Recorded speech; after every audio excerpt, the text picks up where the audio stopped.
Hello friends, welcome to my YouTube channel. Today I am going to start branch account. So let's start. इससे पहले आप लोग part 1 मेरा part ज़रूर देख ले। पार्ट 1 ठीक है, YouTube पे डाला हुआ है। पार्ट ये 2 है। पार्ट 1 में सिर्फ ब्रांच अकाउंट का थ्योरी डाला हुआ है। यहाँ हम प्रैक्टिकल बताते हैं, मतलब फॉर्मेट बताएंगे। ओके, तो पार्ट 1 ज़रूर से ज़रूर देखें। ओके, ये कौन से सिस्टम से बता रहे हैं? तो डेप्टर सिस्टम से बता रहे हैं। हम लोग 3 सिस्टम पढ़े थे, ठीक है। पिछले क्लास में आप जाके देख सकते हैं, पार्ट 1 में अपलोड है। डेप्टर सिस्टम था first, stock and debtor system second था, और फाइनल अकाउंट था थर्ड। 3 मेथड होता है, उसमें से हम सिस्टम डेप्टर सिस्टम बता रही हूँ, ठीक है। फॉर्मेट क्या है?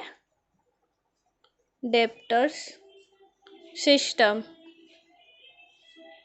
ठीक है। किसके बुक में हम लोग पढ़ रहे हैं? In the book of head office. हम लोग हेड ऑफिस के बुक में पढ़ रहे हैं। ओके, हेड ऑफिस एक छोटा अकाउंट मेंटेन करता है, ठीक है। तो हेड ऑफिस पिछले क्लास में हम बता चुके थे। प्लीज़ आप लोग थ्योरी ज़रूर देखें, हम बार बार बोल रहे हैं, उसमें सारा चीज़ क्लियर है। तो हेड ऑफिस एक छोटा अकाउंट मेंटेन करता है, ठीक है। वो प्रॉपर अकाउंट मेंटेन नहीं करता है, वो लिमिटेड अकाउंट मेंटेन करता है। इसीलिए यहाँ पे बैलेंस शीट नहीं, ब्रांच अकाउंट लिखते हैं। ओके, तो आइए फॉर्मेट बताती हूँ, ठीक है। बिल्कुल फ्रेश पेज में लिखिएगा। थोड़ा सा एक पॉइंट भी नहीं रहना चाहिए, अच्छे से बिल्कुल।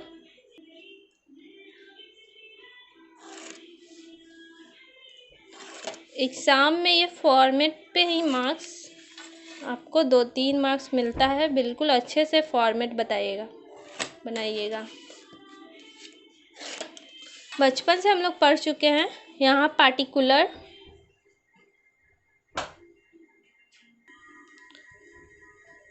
पार्टिकुलर, रुपीस, यहाँ पार्टिकुलर रुपीस, इधर हो जाएगा डेबिट और इधर हो जाएगा क्रेडिट, ठीक है। अच्छा, एक बात बताइए, ये अकाउंट बनाने का मेन मोटिव हमारा क्या था? प्रॉफिट और लॉस निकालना, और दूसरा एसेट एंड कैपिटल निकालना। एसेट्स, लायबिलिटी और कैपिटल निकालना। लेकिन ब्रांच अकाउंट में तो कैपिटल नहीं होता है, तो इसमें बस एसेट्स और लायबिलिटी निकालेंगे, और प्रॉफिट और लॉस विदिन 1 ईयर, 1 ही ईयर का निकालेंगे। ओके, तो सबसे पहले ब्रांच अकाउंट के पास जितना ओपनिंग एसेट्स है वो लिखेंगे 2 में। 2 ओपनिंग एसेट्स, ठीक है। जैसे ओपनिंग एसेट में क्या क्या आ जाएगा? फर्नीचर, मशीन, और भी बहुत सारा चीज़ आ सकता है, जैसे बिल्डिंग, डेप्टर, स्टॉक, कैश, बहुत सारा चीज़ आ सकता है, ठीक है। उसके बाद हमारा जितना भी, अगर हमारा कोई लायबिलिटी है तो उसका बैलेंस हम लोग बाई में लिखेंगे, ठीक है। By opening balance of liability, ठीक है। ओपनिंग बैलेंस ऑफ लायबिलिटी लिखेंगे बाई में। जैसे कौन कौन सा? बैंक लोन लिखेंगे, क्रेडिटर, बिल्स पेबल, बहुत सारा ऐसा चीज़ है, कुछ भी मतलब लिख सकते हैं। बिल्स पेबल हो गया, इसका अमाउंट मान लीजिए कुछ भी है, XYZ, हम XX लिख लेते हैं।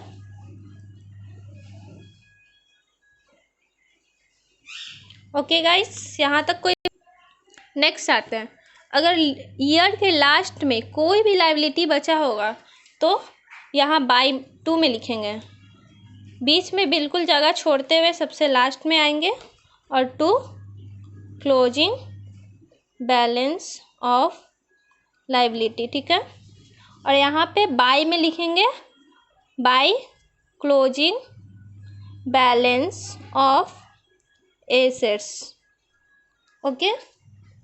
और लास्ट में जितना भी ओपनिंग बैलेंस हम लोग यहाँ लिखे हैं वो सारा बाय में लिखाएगा। बाय फर्नीचर, जैसे कि यहाँ लिखे हैं by machine, by building, by debtors, okay. सबका अमाउंट लिख दिए, कुछ भी जितना भी हो आप लिख दीजिएगा अमाउंट, ओके। यहाँ पे ईयर के लास्ट में हमेशा ओपनिंग बैलेंस दिखेगा ही, ठीक है।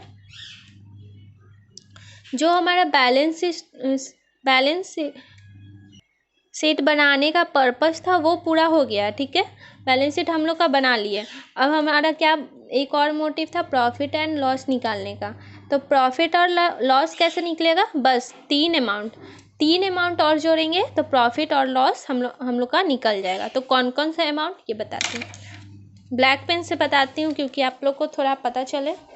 सबसे पहले यहाँ to goods sent to branch लिखेंगे, ठीक है। क्यों लिखे ये, क्योंकि हेड ऑफिस बोलता है, हेड ऑफिस कि आप बस गुड्स को बेचिए, खरीद के हम देंगे, परचेज हम करेंगे गुड्स को, आप बस गुड्स को उसको बेचते जाइए। तो जो गुड्स परचेज करेगा सामान वो तो ब्रांच अकाउंट को देगा। तो इसीलिए हम लोग यहाँ पे गुड्स सेंड टू ब्रांच लिखेंगे, okay. Next to bank account लिखेंगे। तो बैंक या कैश अकाउंट लिख सकते हैं, ठीक है। कैसे, इसका अमाउंट लिख दिया। बैंक अकाउंट क्यों होगा गाइस, तो आइए जानते हैं। देखिए हेड ऑफिस बोलता है, जो हेड ऑफिस है वो एक्सपेंसेस, ब्रांच का जो एक्सपेंसेस है वो हेड ऑफिस पेड करता है। जैसे कि क्या, एडवर्टाइजमेंट, रेंट, सैलरी, कुछ भी हो सकता है, वेजेस, तो ये हेड ऑफिस पेड करेगा। तो यहाँ बैंक अकाउंट लिखे। अच्छा बैंक ही अकाउंट क्यों लिखे बताइए, हेड ऑफिस क्यों नहीं लिखे। तो आप लोग जानते हैं कि जब हम लोग यहाँ पे तो हेड ऑफिस का अकाउंट बना रहे हैं, तो हेड ऑफिस के अकाउंट में, हेड ऑफिस के बुक में, ये कौन से बुक में बन रहा है, बुक ऑफ हेड ऑफिस। तो हेड ऑफिस के बुक में तो नहीं बना, हेड ऑफिस के बुक में हम लोग हेड ऑफिस का तो नाम नहीं लिख सकते, जिसका अकाउंट बन रहा है उसके अकाउंट में उसका ही नाम नहीं लिखाता, कभी भी नहीं लिखाता। तो इसीलिए इसके बैंक से, हेड ऑफिस के बैंक से पैसा गया, तो हम लोग हेड ऑफिस के बैंक से, हेड ऑफिस ना लिख के बैंक अकाउंट लिखे, ओके। यहाँ पे कैश अकाउंट भी लिख सकते हैं, टू बैंक अकाउंट और कैश अकाउंट।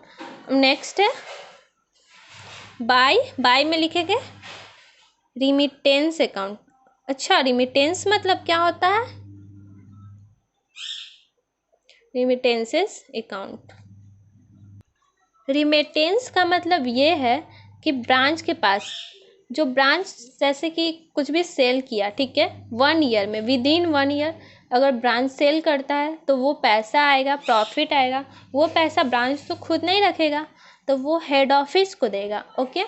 तो हेड ऑफिस को देगा तो हेड ऑफिस अपने पास लेगा जितना प्रॉफिट हुआ। फिर से बताती हूँ, ब्रांच अकाउंट के पास जितना भी प्रॉफिट आया सेल करके विद इन 1 ईयर, वो हेड ऑफिस को देगा, ठीक है, हेड ऑफिस को देगा, उसी को हम लोग रिमिटेंस अकाउंट बोलते हैं।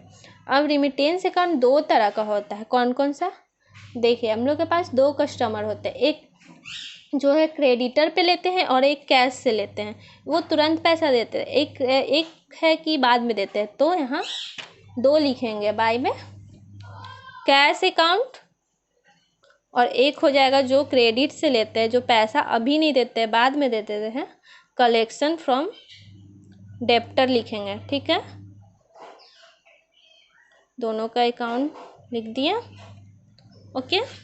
तो हम लोग का 2 तरह का रिमिटेंस होता है, यहाँ तक तो कोई प्रॉब्लम नहीं। अब हम लोग का प्रॉफिट जो है वो भी निकल जाएगा। अब थोड़ा सा प्रोसेस और बाकी है, फिर से बताती हूँ। सबसे पहले यहाँ 2 ओपनिंग एसेट्स लिखेंगे, उसके बाद बाई में लाइबिलिटी लिखेंगे, ओपनिंग लाइबिलिटी। उसके बाद to closing balance sheet of liability यहाँ लिख देंगे और टू बाई में क्लोजिंग एसेट्स लिख देंगे। उसके बाद प्रॉफिट निकालने के लिए यहाँ गुड्स सेंड टू ब्रांच और बैंक अकाउंट लिखेंगे और बाई रिमिटेंस अकाउंट। जो दो तरह का होता है वो अगर जो हमारे क्वेश्चन में दिया रहेगा वो लिख देंगे, ठीक है। उसके बाद दोनों का फाइनल पेमेंट। तो फाइनल पेमेंट कैसे आएगा, देखिए हमेशा यहाँ पे to balance figure of gross profit या लॉस, हमेशा इधर प्रॉफिट आता है। क्या आता है, हमेशा इधर प्रॉफिट आता है और इधर हमेशा लॉस आएगा। अगर इधर हम लोग का अमाउंट कुछ भी निकलेगा, सबको प्लस करके जिधर का ज़्यादा है दोनों तरफ लिख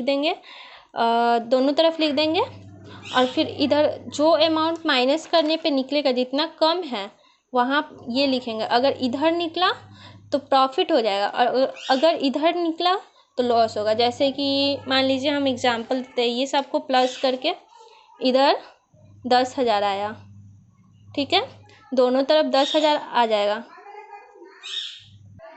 दोनों तरफ 10,000 आया, ठीक है। और इधर का प्लस किए तो 8,000 आया, तो 8,000 आया तो इधर तो 2,000 कम है तो यहाँ पे हम लोग 2,000 लिख देंगे, ठीक है। ये 2,000 लॉस निकला, हम लोग का प्रॉफिट नहीं हुआ। अगर यही 2,000 इधर आता तो प्रॉफिट निकलता, ठीक है। यहाँ तक कोई प्रॉब्लम फ्रेंड्स? ये था हम लोग का format of debtor system. Guys अब थोड़ा सा नोट्स हम लोग देख लेते हैं, वो बहुत इंपॉर्टेंट है आपके एग्ज़ाम के लिए, तो वो प्लीज़ देखिए। यहाँ तक तो आप लोग को समझ में आ गया। नोट्स करना चाहते हैं तो प्लीज़ नोट कर लीजिए। ये देखिए, ये हम लोग का कुछ नोट्स है जो मैं लिखी हूँ, तो पढ़ देती हूँ एक बार, आप लोग प्लीज़ नोट कर लीजिए।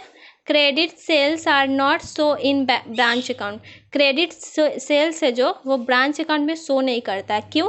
क्योंकि इसके जगह पे कलेक्शन ऑफ जो रिमिटेंस था, हमारा जो पैसा था रिमिटेंस बताए थे, वो शो होता है। डेप्टर से closing and opening balance sheet दिखता है, ठीक है। इसके जगह पे क्या दिखता है, रिमिटेंस, डेप्टर से closing and opening balance, okay. यहाँ है second number, expenses paid by branch are not show in branch account because they adjust through cash account. Expenses जो है वो पेड ब्रांच अकाउंट के द्वारा नहीं शो किया जाता है, मतलब यहाँ जो है ब्रांच अकाउंट जो एक्सपेंसेस पेड करता है वो ब्रांच अकाउंट में शो नहीं किया जाता। क्यों नहीं किया जाता? क्योंकि ये एडजस्ट होता है ये थ्रू कैश अकाउंट के द्वारा एडजस्ट होता है, okay. Third number, non cash expenses example bad डेब्ट, discount, loss by fire etc are not also not show in branch account because they adjust through assets account। अच्छा, non cash क्या होता है? Non cash वो होता है जो हम लोग पैसा खर्च होता है, एक्सपेंसेस होता है, लेकिन वो शो नहीं करता है। जैसे क्या, डिप्रिसिएशन, बैड डेब्ट, discount, loss by fire, loss by thief, बहुत सारा ऐसा है, उसको हम लोग नॉन कैश कहते हैं। तो नॉन कैश है जो वो ब्रांच अकाउंट में शो नहीं करता क्योंकि ये एसेट्स अकाउंट से एडजस्ट होता है, ठीक है। Thank you to watching my video and इसमें कंजूसी ना करें friends, likes comment and share करने में प्लीज़ कंजूसी ना करें। Please like comment and share ज़रूर करें और पार्ट 1 मेरा वीडियो ज़रूर देखें, तभी आपको पार्ट 2 समझ में आएगा।